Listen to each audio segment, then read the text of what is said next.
we sit around and we talk about these things and we want to give this false equivalence to Democrats and Republicans. That is not where we are right now. Republicans are doing something that is very dangerous to our society. We have to acknowledge that as Americans. We must acknowledge that as journalists, because if we don't, we're not doing our jobs. We cannot sit here and pretend like, well, Republicans, cut them a break. We want to hear whatever. They have a lot to answer for in this moment. That's CNN's Don Lemon on journalism these days, echoing what many in the profession feel, but only a few will actually say out loud they don't feel the need to be fair or to tell both sides of the story. Jason Nichols is here, professor at the University of Maryland. All right, kudos to him for honesty, I guess. Yeah, I mean, I think what Don Lemon was saying, at least the way I interpreted it, was not that he was saying that we should not be fair. I think what he was saying is that journalists should hold people to account for what they say and not necessarily be afraid about how the audience will interpret it. So if you have an opportunity to interview, for example, Paul Gosar or Marjorie Taylor Greene, who both attend white nationalist conferences, or Laura Loomer, who said she's proud. No one's arguing that. You have the right. But nobody then says on the other side, if you interview Ayanna Pressley or Cori Bush, you need to hold them to account for their anti-Semitism. Sure, I think you can ask them questions about it. I think, again, there just doesn't seem to be the need. The need for it. I don't agree with how you are, interpreting that. I think when you look at Paul Gosar and Marjorie Taylor Greene, who, by the way, says that Jewish people shoot lasers from space.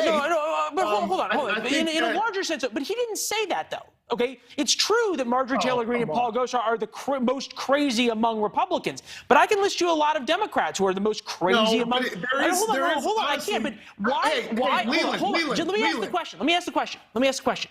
Okay, he said equivalence of Democrats to Republicans. There's an enormous number of Republicans, with the exception of some of the ones that you mentioned, who are not going to white nationalist conventions, who decry those things. Why is it okay for journalists to lump the most crazy of Republicans to all Republicans, but not do the same thing for Democrats? So here's the thing. I believe in holding everyone to account for what they do and what they say. I think the point is that Republicans are saying and doing things that Democrats are not.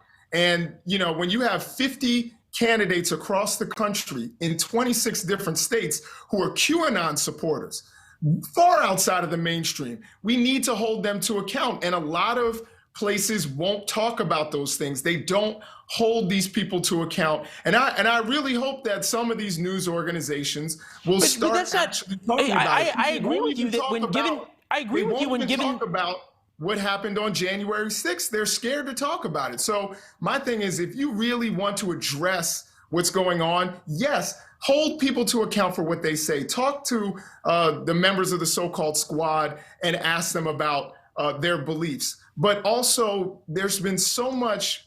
But why does it seem okay to link all Republicans to the most crazies, but then when it's Democrats, it's only the couple all the way on the left? And that's what he said. He said an equivalent of Democrats to Republicans. He didn't say the squad to QAnon folks. Hold on. If you wanted to ask Don Lemon. No, that's a fair point. He seems to have his own show that so he doesn't exactly like answering tough questions. Here's Lester Holt's comment about the state of journalism. Take a listen. I think it's become clearer that fairness is overrated.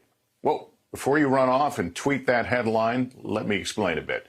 The idea that we should always give two sides equal weight and merit does not reflect the world we find ourselves in.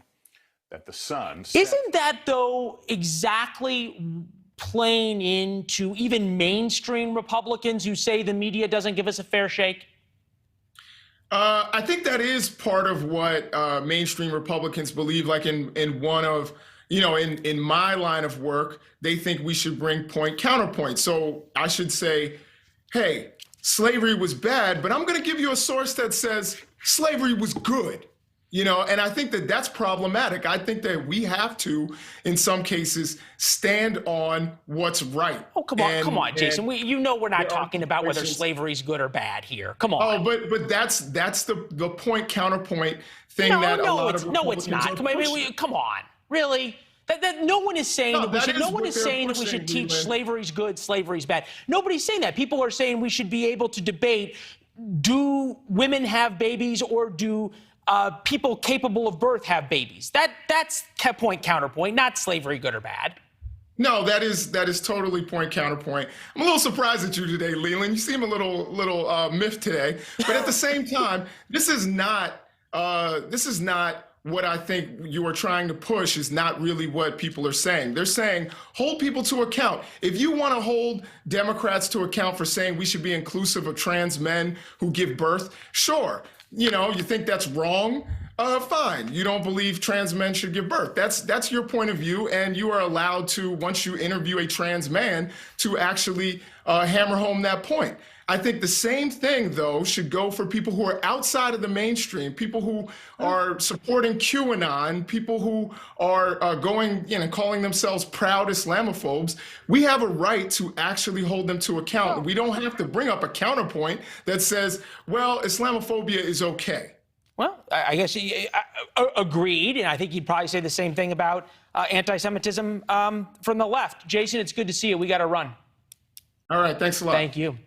Thanks for watching. Go to newsnationnow.com to find NewsNation on your television provider. And don't forget to subscribe. Click the red button to get more of NewsNation's fact-driven, unbiased coverage.